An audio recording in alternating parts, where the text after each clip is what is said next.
Assalamualaikum dan salam sejahtera. Saya Nazri Kahar. Ini Agenda Awani.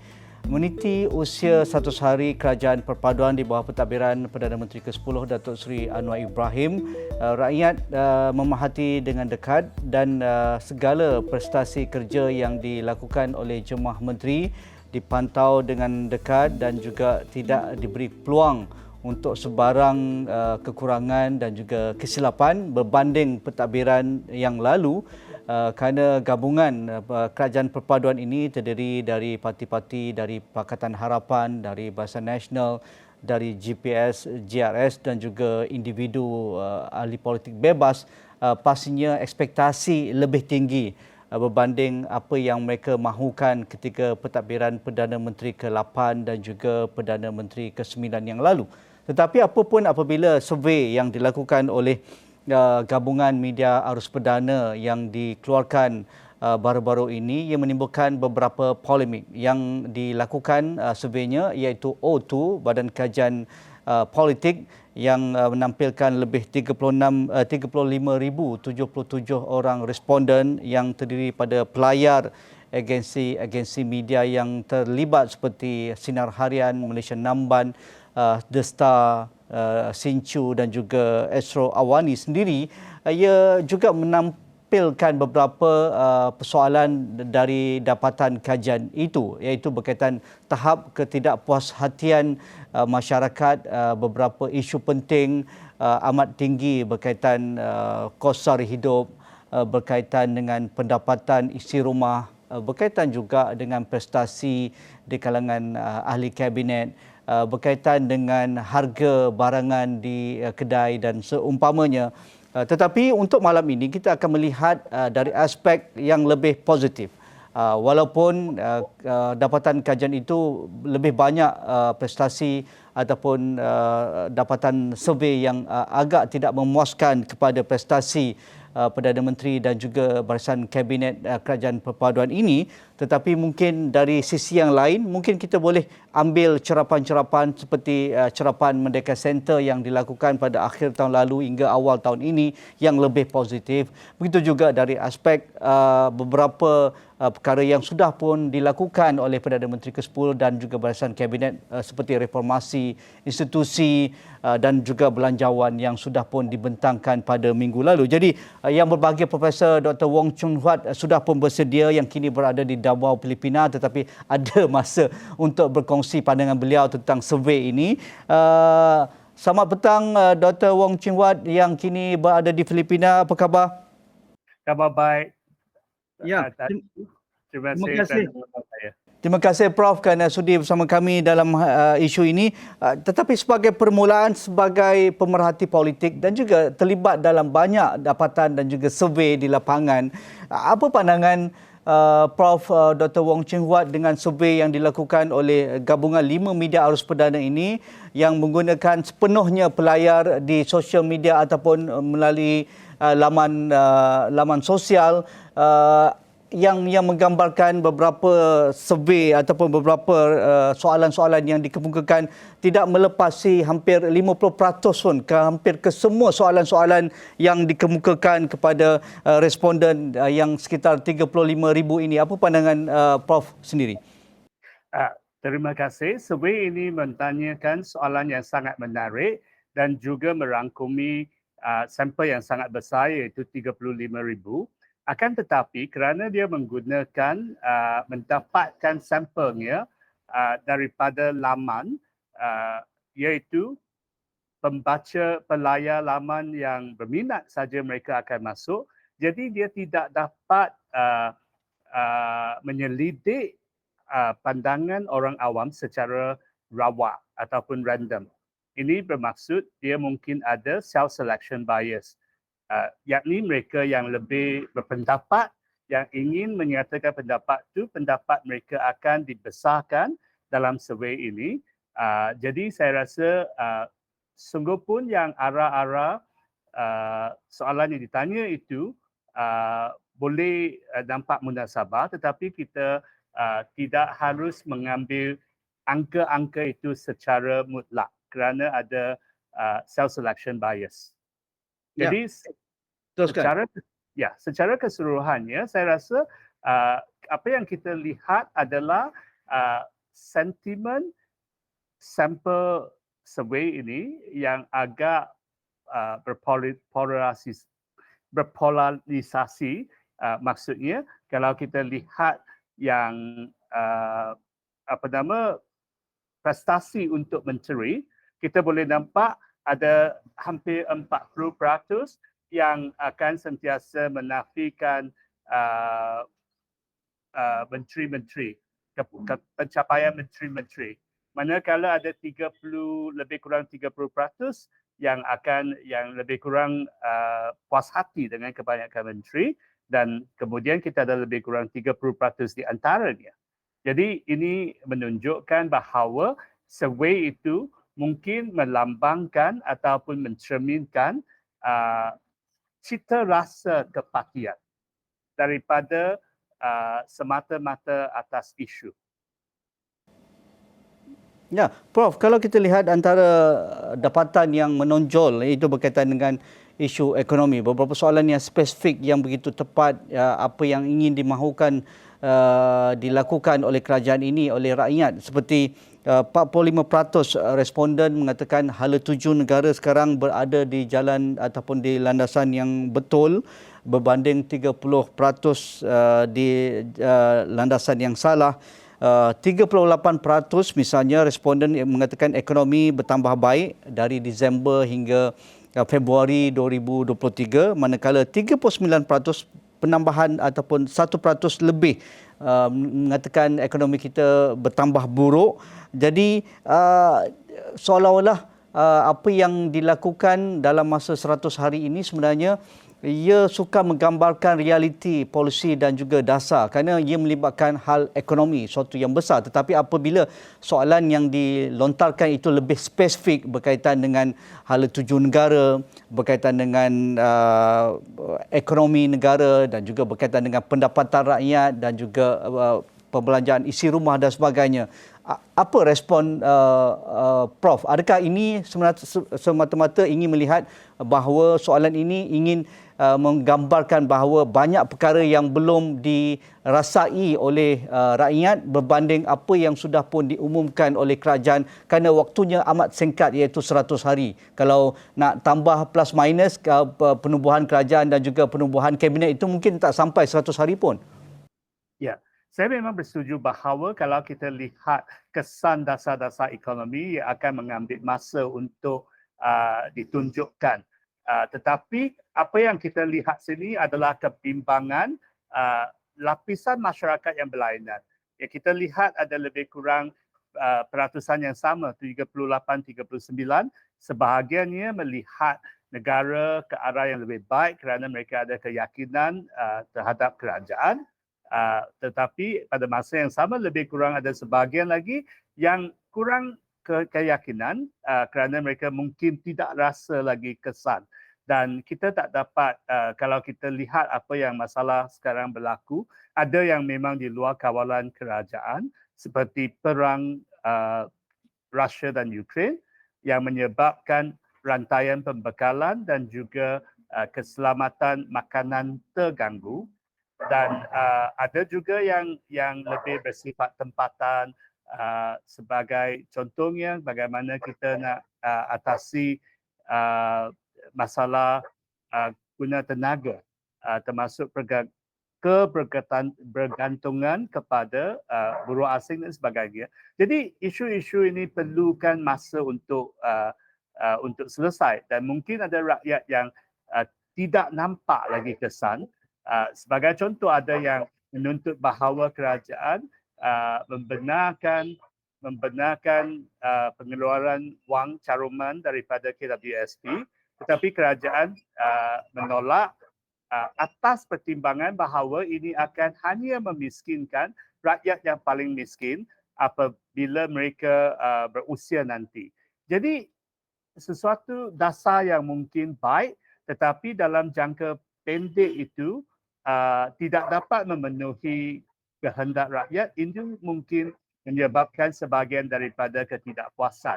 Saya rasa keadaan akan berubah kalau kita ambil survey lagi dalam masa 6 bulan, sebab sebagai contoh, kalau kita lihat faktor luar, kemasukan pelancong daripada negara China dilihat di merata-rata di dunia, bukan saja di Malaysia, di Eropah pun, sebagai satu faktor yang positif untuk merangsangkan industri pelancongan dan sebagainya.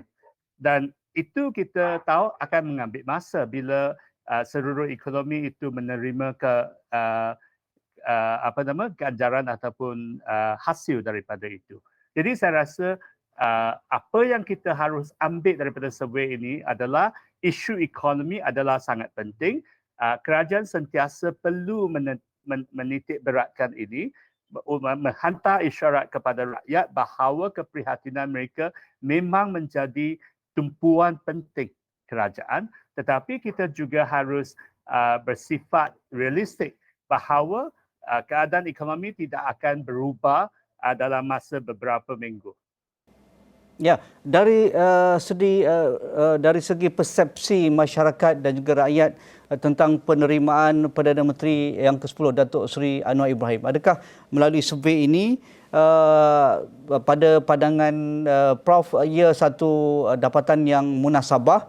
Dan kalau kita nak bandingkan apa yang dicerap oleh Merdeka Center pada akhir tahun lalu hingga awal tahun ini, itu yang dikatakan melepasi skor 50%, sekitar juga 60% itu, adakah ia juga menggambarkan ada keyakinan rakyat dengan pentadbiran ini?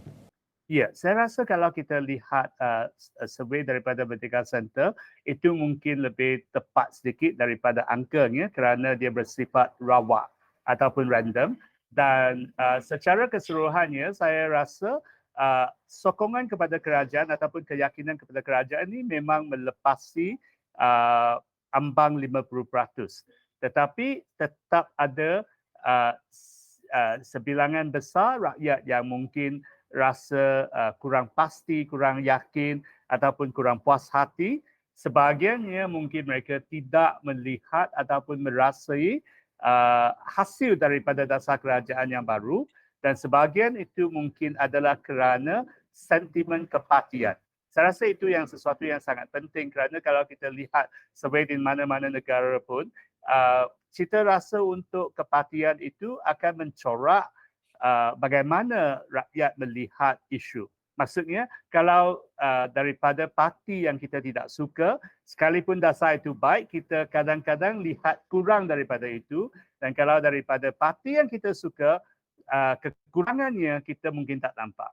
Jadi itu memang sebahagian daripada apa yang kita perlu lihat. Kita tidak realistik kalau kita harapkan bahawa kerajaan baru mungkin dapat skor 70%, 80%. Ya, dari aspek itu juga mungkin skor ini akan berubah seperti mana Prof katakan dalam masa 6 bulan akan datang, kerana bajet baru saja dibentangkan pada minggu lalu dan akan diluluskan menjelang awal Mac akan datang. Begitu juga beberapa polisi-polisi yang sudah pun diumumkan oleh pihak Perdana Menteri dan juga kerajaan, misalnya grant-grant yang lebih besar diberikan kepada negeri Sabah dan juga Sarawak kerana memenuhi roh semangat perjanjian MA63. Begitu juga grant ataupun pertukaran pembangunan yang lebih signifikan tinggi berbanding bajet 2021 dan juga 2022, dan juga kerajaan berterus terang dalam kedudukan hutang negara yang hampir mencecah 1 trilion ringgit itu. Adakah ini juga akan menjadi pemangkin keyakinan rakyat kepada kerajaan ini? Ya, saya rasa ya. Tapi kalau kita lihat daripada kandungan survey itu, agak penting kita lihat dua faktor kepatian. Satu adalah sokongan daripada penyokong BN terhadap kerajaan perpaduan ini tidak berapa tinggi. Jadi saya rasa itu adalah isu daripada pertembungan antara dalam UMNO yang menyebabkan sebahagian pengundi UMNO yang tidak suka kerajaan ini kerana isu dalaman. Sungguh pun berada dalam kerajaan perpaduan ini pada tahap ini adalah kesudahan yang paling baik untuk UMNO. Itu akan mengambil masa. Kita lihat bagaimana keadaan itu berubah selepas pemilihan parti UMNO. Yang kedua adalah penyokong daripada daripada PN. Mereka banyak yang menolak dan saya rasa itu adalah kerana politik tanah air sememangnya menidakkan pihak yang kalah. Maksudnya kalau anda jadi pembangkang, anda kehilangan banyak kuasa, anda tak dapat dana pembangunan untuk kawasan dan semua ini sungguh pun berlaku dahulu kecuali di bawah kerajaan Ismail Sabri. Ia dijadikan bahawa asas sentimen ketidakpuasan hati kepada rakyat, kepada kerajaan kerana rasakan bahawa orang Melayu, umat Melayu Muslim telah pun dipinggirkan. Dan saya rasa itu sesuatu kerajaan perlu mengambil tindakan. Apa yang perlu adalah sebenarnya pendamaian antara parti. Tanpa pendamaian antara parti, maka dasar-dasar yang baik daripada kerajaan sentiasa tetap akan dikecam dan dinafikan, ditidakkan. Dan saya rasa itu memerlukan kebijaksanaan dan hikmah Yang Amat Berhormat Perdana Menteri Datuk Seri Anwar Ibrahim untuk membawa pihak pembangkang mencari pendamaian.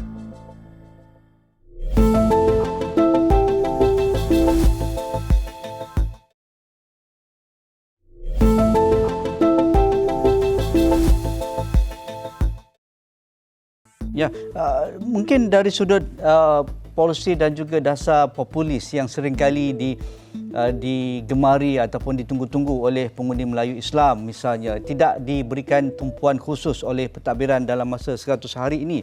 Misalnya kehendak mereka untuk pengeluaran KWSP tidak dilayan sebaik mungkin dan juga Perdana Menteri sudah membuat kenyataan tidak akan dilakukan tersebut, tetapi kerajaan memberikan RM500 untuk menambah tabungan bagi mereka yang dalam kategori B40 bagi caruman KWSP. Yang keduanya tidak ada lagi cash assistance tambahan yang diumumkan dalam Belanjawan 2023. Itu antara yang sentiasa ditunggu-tunggu oleh kebanyakan pengundi berasaskan kaum dan terutamanya di kalangan kaum Melayu dan juga Islam.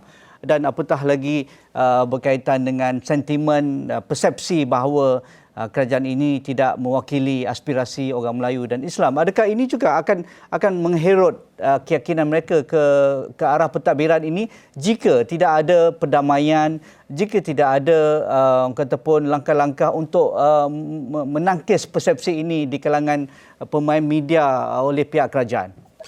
Ya, saya rasa apa yang digunakan oleh pihak pembangkang dalam merendahkan kepuasan rakyat terhadap kerajaan ialah sentimen dianaktirikan, sentimen dianiayahi dan di sini kita harus berbezakan.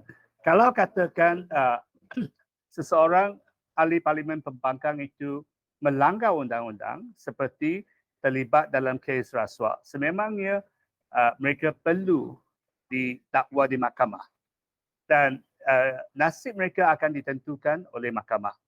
Dan pada masa yang sama, kerajaan mesti memberikan ruang kepada ahli parlimen pembangkang untuk mendapat peruntukan yang sama, untuk peluang memberikan dapatan mereka dalam hala tuju dasar kerajaan.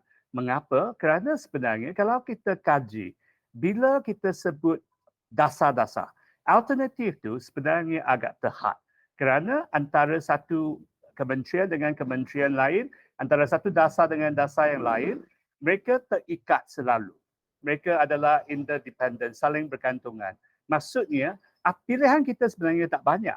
Jadi, bila pembangkang, mereka senang untuk mengecam kerajaan kerana mereka bukan dalam kerajaan.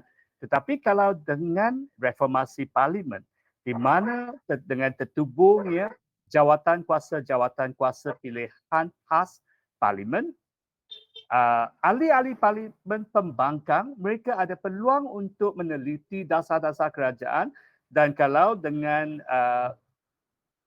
kabinet bayangan diiktiraf, maka menteri bayangan daripada pembangkang akan dijangka oleh rakyat, akan menghadapi ekspektasi rakyat untuk mengemukakan dasar alternatif mereka. Dan bila ini berlaku, kita akan mendapati bahawa tak kira siapa jadi kerajaan pun, sebenarnya dasar-dasar itu mungkin tidak berbeza terlalu banyak, kecuali daripada segi untuk menghapuskan rasuah ataupun penirisan, leakage.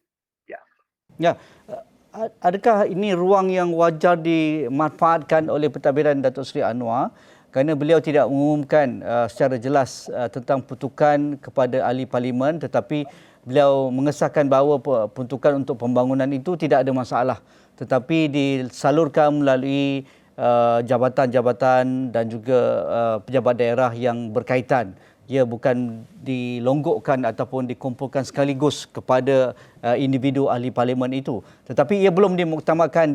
Beliau ingin mendengar dalam sesi perdebatan belanjawan yang sedang berlangsung ini.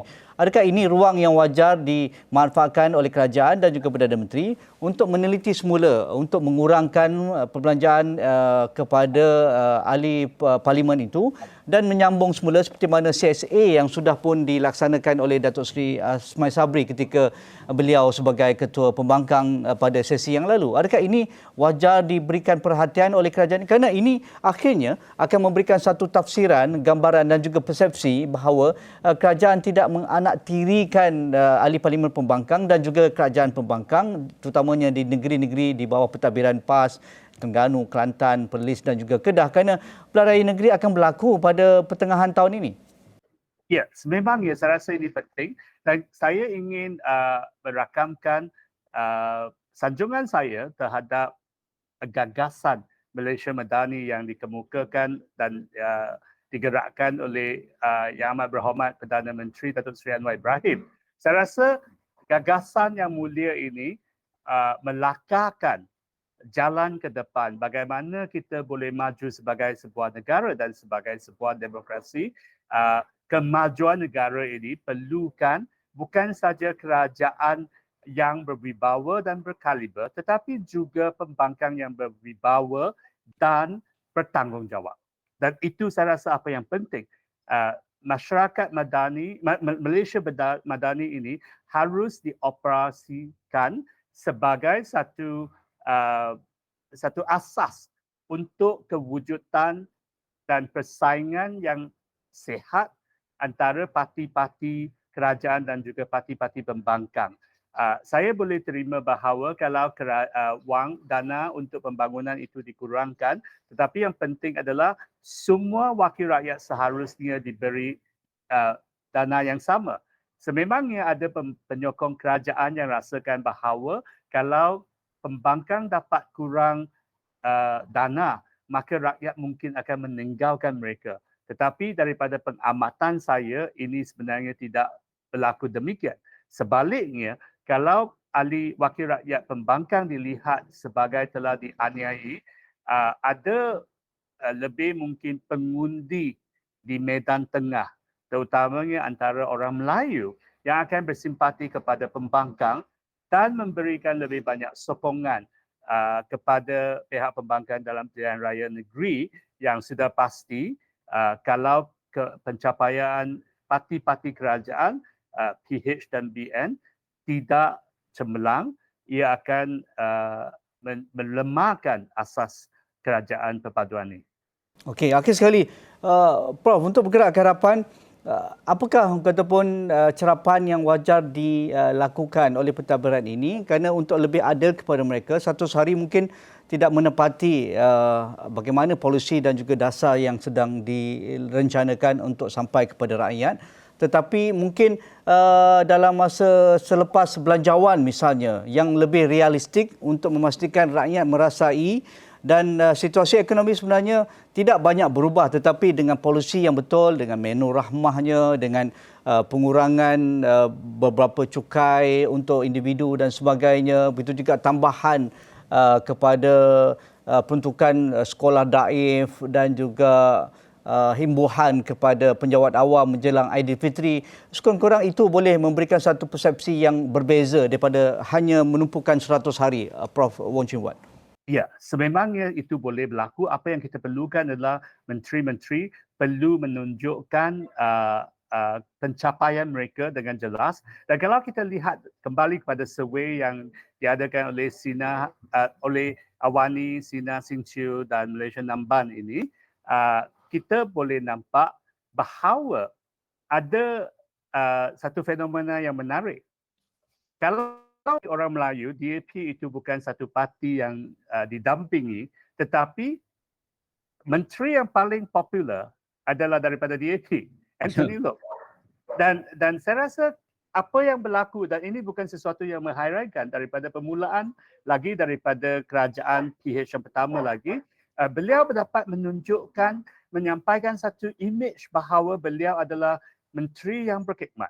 Dan seorang lagi menteri yang saya ingin puji ialah Datuk Seri Azalina. Beliau juga lebih popular daripada partinya UMNO untuk yang mereka bukan penyokong UMNO. Dan seorang lagi saya rasa adalah Datuk Seri Salahuddin Ayub. Beliau berjaya mempopulasikan menu ramah. Kalau kita bincang pasal Malaysia Madani, mungkin ada yang ramai tak dapat mengambil bahagian dalam perbincangan itu kerana tahap inteleknya mungkin lebih tinggi. Tetapi kalau kita lihat elemen ehsan dalam Madani ini, kita boleh lihat apa yang paling perkataan yang paling masuk ke hati dan juga ke ingatan rakyat ialah ramah. Dan saya rasa itu sungguh pun bukan satu polisi yang boleh dikekalkan dalam jangka panjang, tetapi dalam jangka pendek ini ia berjaya menjawab kepedulian rakyat. Okey, saya rasa itu sebagai satu ruang untuk kita buat perbincangan susulan dengan Profesor Dr. Wong Ching Huat tentang isu ini. Terima kasih Prof atas masa yang dikongsikan pada malam ini, pada petang ini, walaupun jauh di Davao, Filipina. Semoga terus berkarya walaupun di waktu cuti dan juga mendapatkan ilham baru berkaitan dengan politik negara semasa Profesor Wong Ching Huat yang kini berada di Davao, Filipina, Profesor politik di Sunway University. Dan itu sahaja bersama saya malam ini. Assalamualaikum, kita jumpa lagi.